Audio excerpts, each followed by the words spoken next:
I would like to call upon Dr. Kumar Palnichami chairing the next session. Dr. Kumar, please. Good afternoon to everyone, and thanks for your participation in this nice event. You get a more exposure and more information how to write CV and cover letters. So next speaker will be definitely very interesting. Okay, this is a mind model. If you apply this presentation information in your research career, so definitely you will get a more exposure, and then you can find an easy job. Now I welcome Mr. Dhanasekaran Subramaniam to present in this platform. A short intro about him is he is a pragmatic software tester and a firm believer in context-driven testing with over 15 years of software testing experience, with a current focus guiding people to become better software professionals. And an avid mind mapping specialist and a firm believer in technology that gives better life to humanity. Currently, he is Vice President of Testing and Automation Delivery in Moolya Software Testing Private Limited, Bangalore, India. So I welcome you, sir, to present your theme, and then I hope the participants will enjoy your talk. Thank you so much. Thank you, Kumar Palnichami, for a wonderful introduction. And I'd like to thank Dr. Sudhakar for the opportunity to, connect with young minds. I am almost out of college since 17 years or so, and it's nice to connect with students and share our experience. So I'm hoping that it will be helpful for people. I can see 200 plus people here. Okay, so let's get into the presentation. Just confirm if my screen is visible. Yeah, it's visible, sir. Audible. Yeah, okay, thanks, Kumar, for the confirmation. Okay, great. So I'm going to talk about mind maps. That is what the topic is and how it can help research students. But I also noticed from the introduction that there are lecturers and professors who are also part of this session, and I can also suggest how it can be used for academic purposes as well. So if you wanted to look at open this presentation, you can scan this QR code, or the link is given.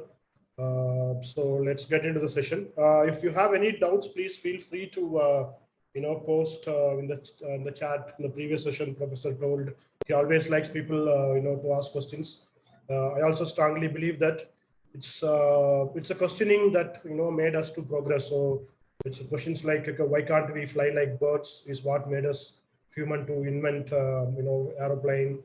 Everything happened because we progressed because we asked questions. Okay, great. Okay, so let's start with purpose of this session. Okay, so you might be wondering, okay, what will I get out of this? So the other things, it makes sense for me, I mean for you, like, okay, CV, cover letter, how do I publish my research paper, all those topics, you feel directly connected because you know that you need this, you need those. So what is that, purpose of this mind maps?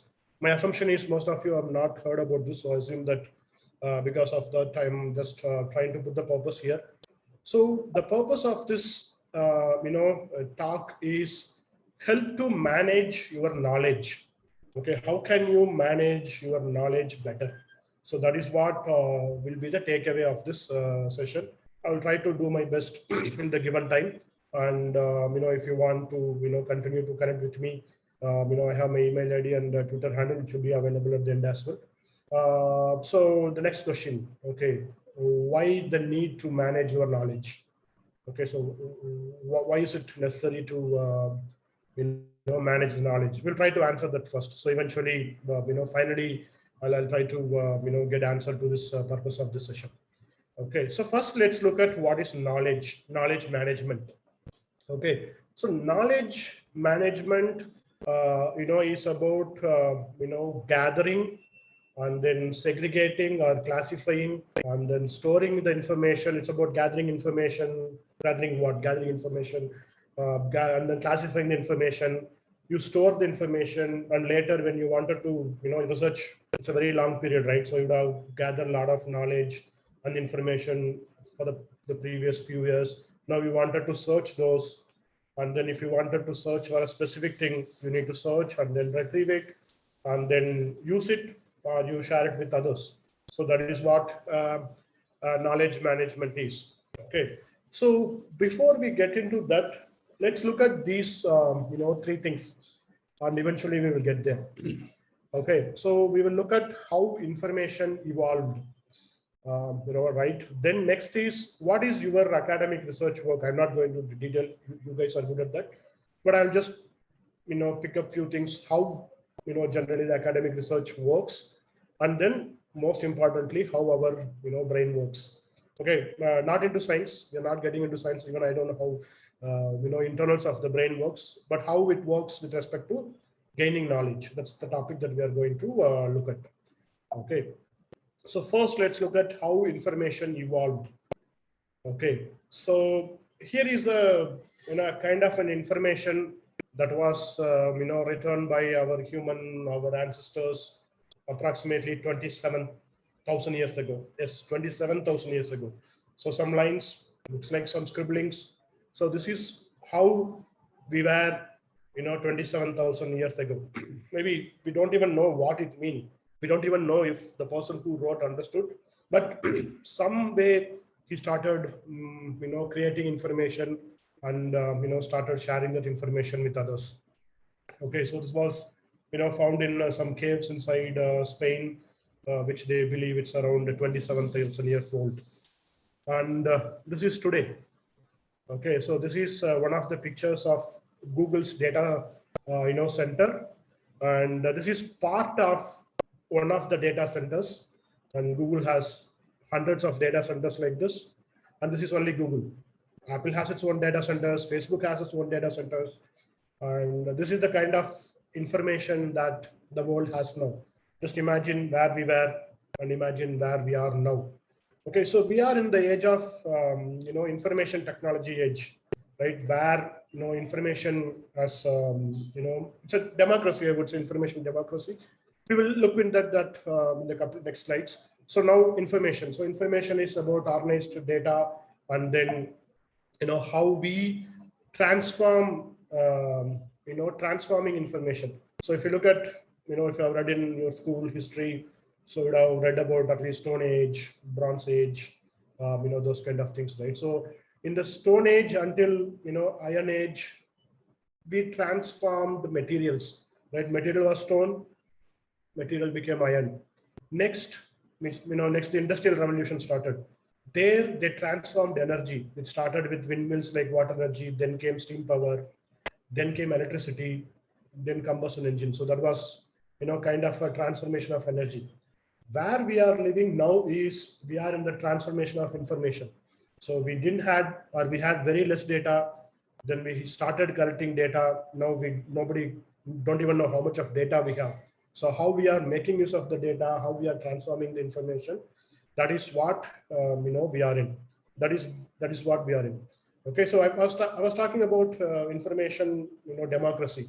Why did I use the word? Because now anyone can access almost any information as long as it is available in the internet, right? And anyone can create and share almost to the entire world, right? Those days are gone when you should have a privilege or a money to buy books or go to library, public library, and read. Now, as long as you are you have an internet, you have access to internet, you have access to any kind of data. See, right, in this itself, initially Dr. Sudhakar showed like people joined from different, almost different from every part of the continent, maybe except Antarctica, right? So that is what that is the stage we are in.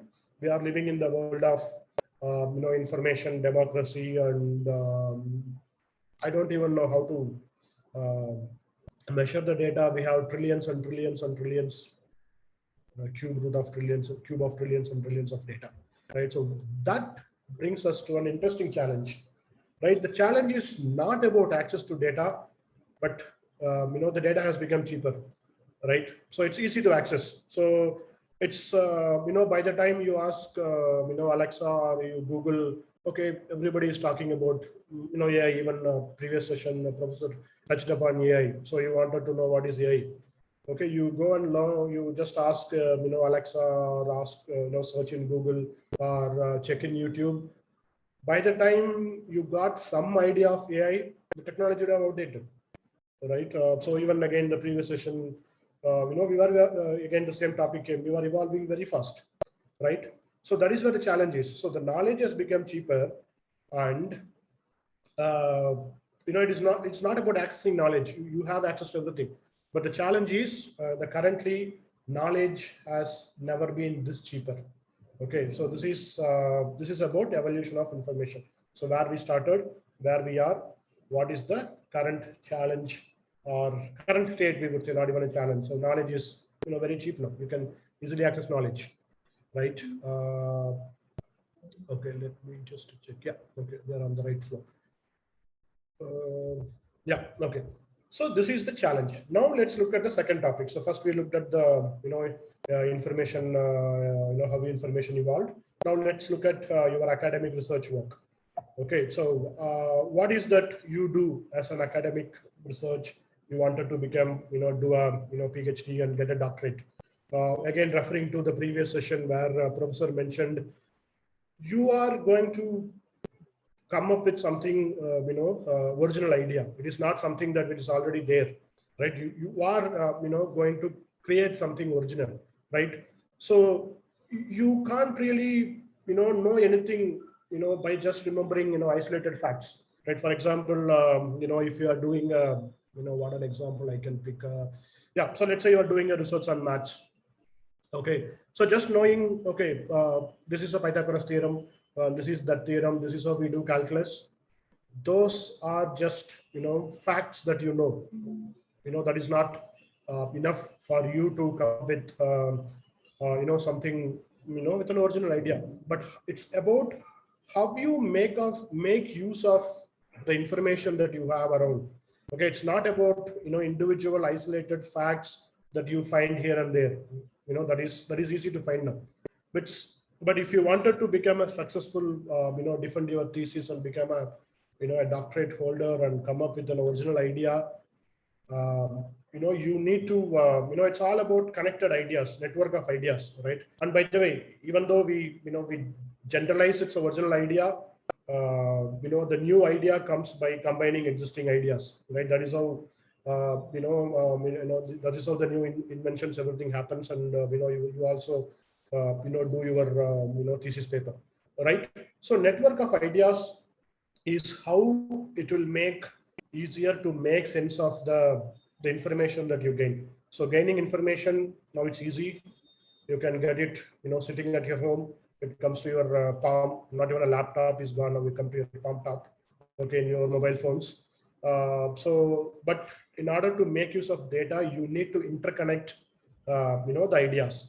Okay, so this is how you, as an academic researcher, are, trying to, be successful. So we looked at how information evolved. We looked at what is needed, for academic research.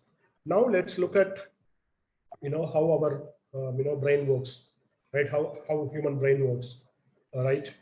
So here is the thing. We are all consume, food. If you consume other animals, either you consume other plants, we other animals consume other things. So there is a term called omnivorous, which I believe you all heard of. Similarly, our brain consumes information. So, brain is kind of, we can call ourselves as informovore, like, similar to omnivorous, maybe informovorous. That's a term, you can search that. So that is about, just to give a, some idea about brain. So we are touching upon only how it looks at information.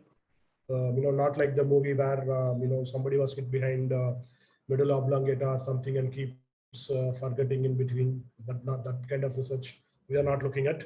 So I want you, to just ping whatever, comes to your mind when you look at this image.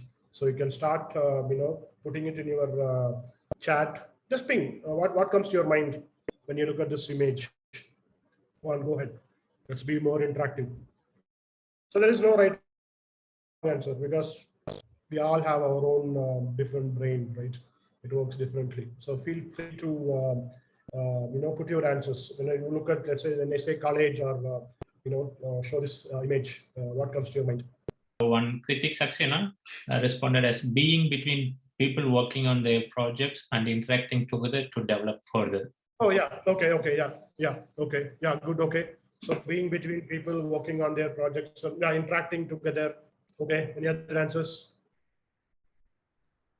The participants can feel free to put their comments here. So, It's not a very difficult question. So what comes to your mind when when you say college? NCC memories. That's interesting. NCC memories. So Ravi says NCC memories, place to grow and build skills. Okay. So something about related to data that we will come to that later. So I don't know, maybe organized mob. Okay. A place where we enjoy and learn. What is the doors? Looks like mouse. Structured good building. I know if Shilpi Sarkar is from civil engineering background, or that one hostel, somebody said hostel. Okay, place to explore and improve skills. Friend's face, good, okay. Asking my supervisor how to carry out my research. Okay, somebody is focused on research. Okay, so for somebody, thinks about their friend's face. Okay, so for me, when if somebody says college, what comes to my mind is, the evenings that we go out and have a specific, a dish. Yeah, mess food taste. Okay, is it a bad taste or good taste? It's a library of information for various fields. Okay, okay, enjoyment, good. Okay. Okay, great. So given that we have only limited time, that's good enough, but you can continue to, post whatever the different origin and had good relationship with staff and friends. Okay. Don't know, Karnan, if your staff is also part of this meeting. So you're trying to be very nice. The building looks like a church. That's nice, Shivam Paul. Okay, so what comes to your mind if it looks like a church, Shivam? Okay, so what comes to your mind when I say church? Okay, good. That's more than enough. Let's. Okay, now here is the question. So why for Prajesh, mess food came to his mind. For Shanmuga Sundaram, it's about friends. For Shilpi, it's more about a structured building. For Nelson, it's an organized mob. So why do you think? Why do you think these things came to your mind, but not something else? So why didn't, when you suddenly, if somebody says college, why didn't, okay, this is how I applied for my college, and this is how I got into college. Here is my first semester, or here is my first day. Then I wrote the exam. Then comes the second semester. Then comes the third semester. Why is not, your memories are coming like that? Okay, so here is why we wanted to look at how brain works. Okay, so our memories inside our brain are associative. Okay, it keeps associating, one thing with other. Maybe, for you guys, maybe the recent incident, or maybe some good memories, or maybe some, not so good experience with the professor or with your seniors, right? So that is how your brain, recollects your memory, not in a linear way. Not that it starts with day one and then it happens this, after this happens, after this happens. No, your brain don't work. Our brain don't work in a linear way. It's associative. It works in a non-linear way, and we keep jumping between idea to idea all the time. So if somebody says, I am focusing, I am thinking about one thing, that is not truth. Okay, so ask yourself and try to recollect how often, even in this session when I am taking, how many times did you think about something else, right? So maybe you saw something popped up in your mobile, or maybe looking at me, I remembered you, somebody else. So, you keep jumping between idea to idea all the time, right? So it's a machine that, keeps, jumping to a conclusion. That is what, the famous, psychologist in his recent book mentioned, like Daniel. He said, our brain is a machine jumping to conclusion, keep jumping between, ideas to ideas. Okay. So here comes the problem, the challenge with the third one, the third point that we are discussing, how our brain works. Our brain does not store information, or not only storing, but also retrieving. It doesn't do it in a linear way. But if you look at the way we capture our information, even this presentation, if you looked at, it is in an order. A couple of times I moved between here and, back, because I wanted to go back to the point, because while presenting this, I remembered about, I need to tell something about from the previous slide. Okay. But if you look at all, even including this presentation, your books, all the books, and how you take, notes, everything is in a linear way. Okay. So for millions of years, we were, doing all non-linear things, jumping between idea to idea. In the last 4,000 years, we have been restricted to, try to go in a linear way. Okay. So this is the challenge with the other third point. So we try to cover three things. So we looked at how information evolved. We have now realized that there is a tons and tons and data that you can always look upon and learn. And it is not about just knowing that, okay, what is AI or what is data science, or what is Pythagoras theorem is not sufficient. So you need to connect these knowledge and information, and we realize that our brain is also more comfortable with a non-linear associative way. And by associative, I mean, if somebody said about mess food taste, that will trigger you something that is associated to mess food taste. Okay, so that is how you keep connecting between ideas, and then you retrieve your information that is inside your brain. Okay, so now comes the question: what is the solution? If we say that only last 4,000 years we are doing that, and before that we were all non-linear, so does it mean that we need to throw away all the linear way of doing things? Not right away, but the good thing is we have computers. So now we are building up much better, ways of, taking notes. So the information that we have already stored outside of our brain is kind of our second brain. So that is another human, I would say that is the best human invention that we ever did. So we started to store a lot of things outside of our brain. Before inventing writing or, printing books or capturing video, the only memory that you have is inside your brain. You don't have any other things. So all these memory information capturing, it's kind of your second brain, because you are not storing it. There is some place else you store it, and you can retrieve it whenever we need. So the way to, look at is, can we have a non-linear way of taking, capturing this information?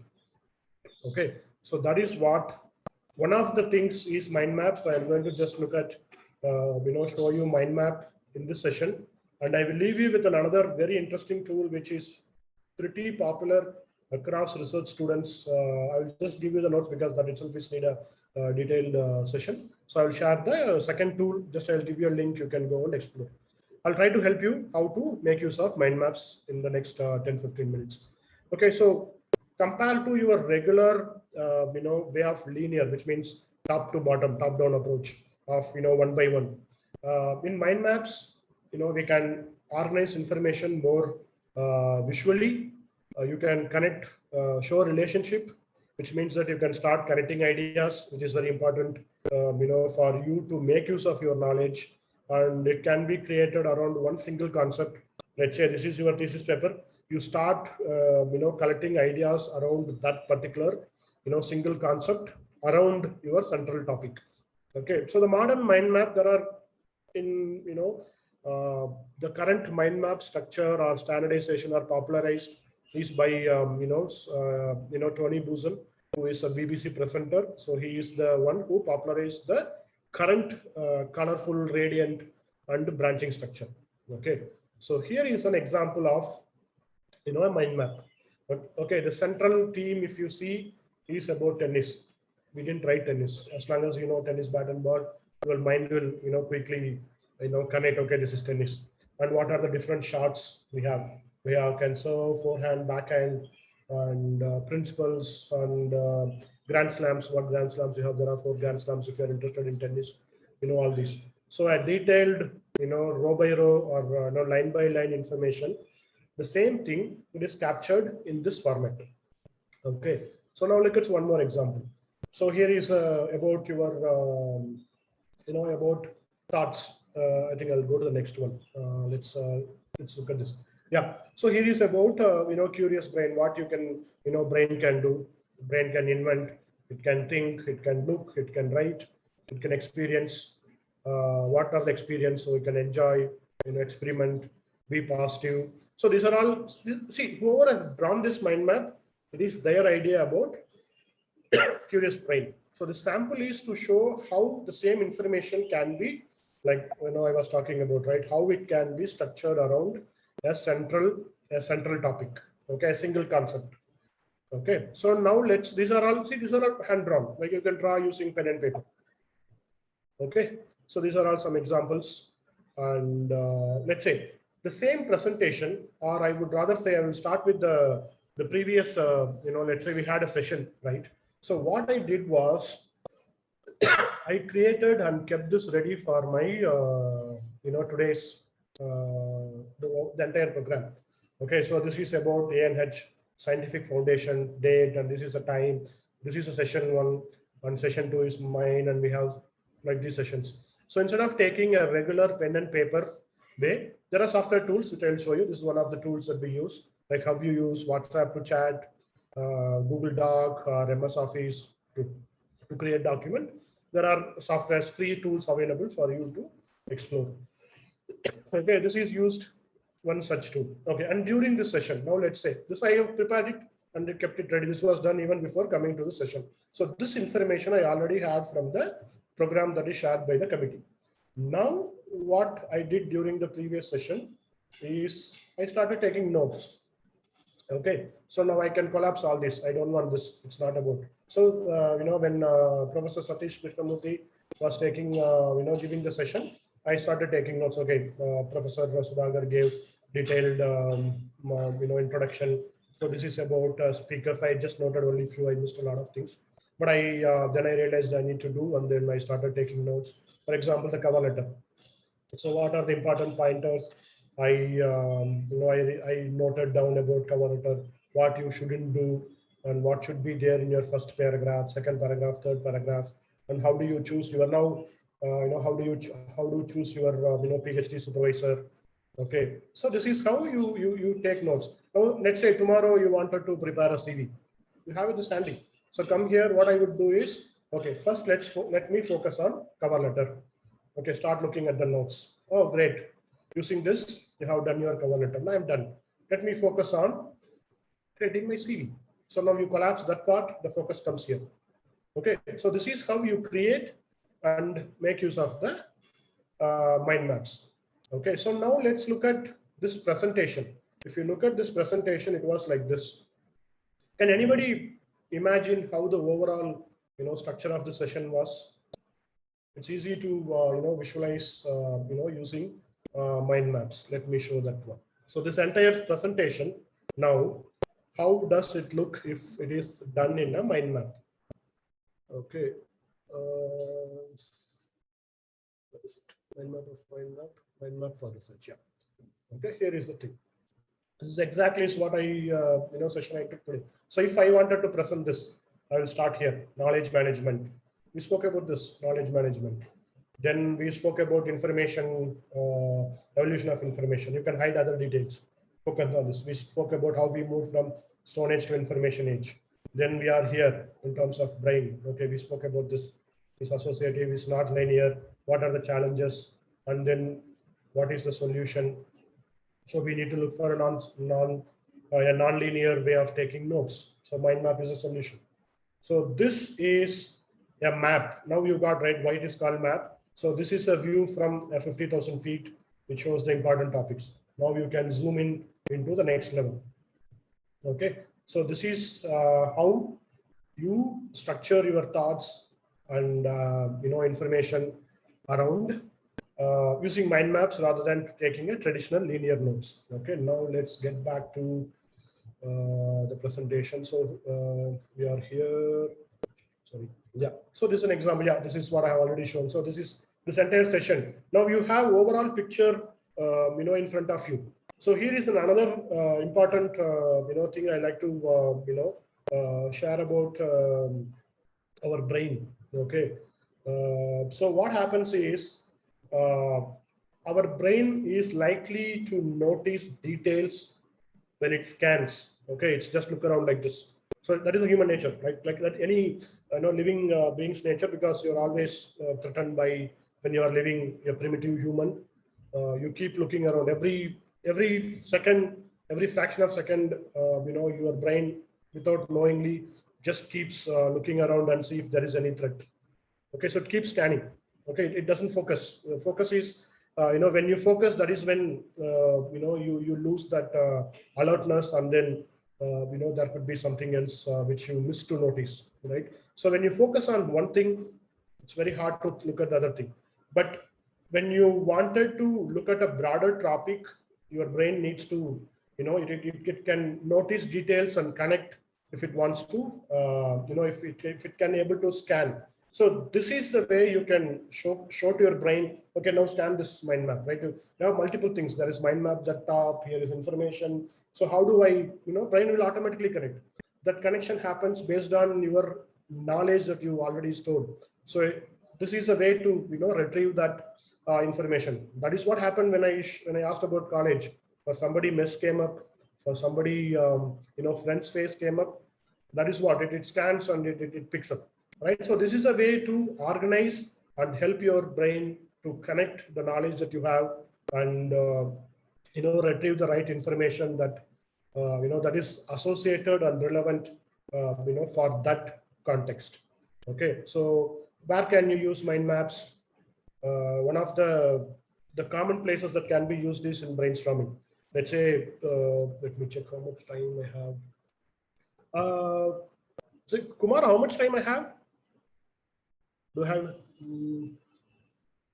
1 moment. Okay. Okay. I think you have 8 minutes more. 8. Oh, okay. Okay. I think I'm good enough time. Okay. Okay. So here are the couple of places where you can use your mind maps. Okay. So for instance, I showed notes taking. I showed how I did take notes of the previous session.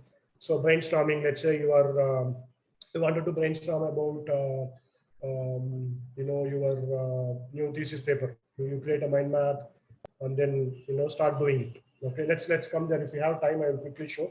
So it can be used in brainstorming, notes taking. Let's say you wanted to have a bibliography. What are all the books that you have studied? Okay, so you can create central node books for my research work. So you can categorize into multiple. Okay, I think I can quickly show that. That is what will or else that is the purpose of the session, right? So let's say books. Okay, so here let's say you wanted to study some maths. Okay, some maths books. Let's say let's say you do research on maths, so number theory, some related books to number theory, and you wanted to study some discrete maths. Okay, so this maths, let it be what maths? Anything else? What maths? Statistics. Okay, so what else? Anything else? Number theory, game theory, whatever it is. Okay, we have algebra, yeah, very important. Calculus, yeah. Okay, so here are some areas you realized. So let's say you have one book here. I can't recollect books, so I'll put book name. Let's assume that 1, 2, 3 are book names. Okay, and then there's a book name. And here you have, a couple of books. Let's say, Yeah, so I'll put this is more important. Let's say these are the book names. Okay, some books here. And suddenly, you realize, oh, okay, there is a subtopic. So this topic needs two more topics. You can't put all the books under this topic. So you create two more subtopics, and here comes book 1, 2, 3. Here can be book 2 books, and here can be 1 books. Suddenly you realize, oh, okay, this topic is actually not discrete maths. It was my mistake. It's algebra. As simple as this. Okay. Actually, what happens is it won't even happen like this. Actually, what would have happened is, I will tell you in reality, I think you will all agree how it works. It won't work like this. You will start with books.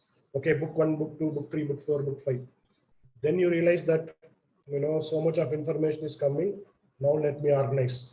Okay, then you will say, okay, let me book it into algebra. I see few algebra books. Okay, here are the 3 algebra books. Okay, this belongs to algebra. This belongs to algebra. Okay, let's say you realized, okay, that discrete maths. Okay, this is how you learn, and then you start getting information and start looking at the pattern. Okay, so this is how you start creating mind maps. Okay, now you can see, now once this is done, tomorrow you get a book on discrete maths, you are putting it here. Okay, it comes here. Maybe a new bookshelf will emerge. So you start moving around data very easily. Just imagine if you are putting it in a bullet points. See, now what happens is I will know what books are there in this topic. Okay, let's say I know what are the books that I have here. I need to use tab and enter. Okay. Tab, sorry. Okay. So let's say you have, see, this gives the other thing, the important point is it helps to scan, right? You can scan around very quickly, move around data. But just imagine if you start doing the same thing in a Word document, it will be 4th page. You will not even know what is there in the 4th page, right? So that is how we use this non-linear way of capturing information. So any books, if you want to brainstorm, same you can apply. Let's say 3-4 people get together and discussing what should I what the topic that we need to choose, what is the pros and cons, all those discussions. And it will be very, very helpful in terms of summarizing, which I showed how this entire session was summarized like this.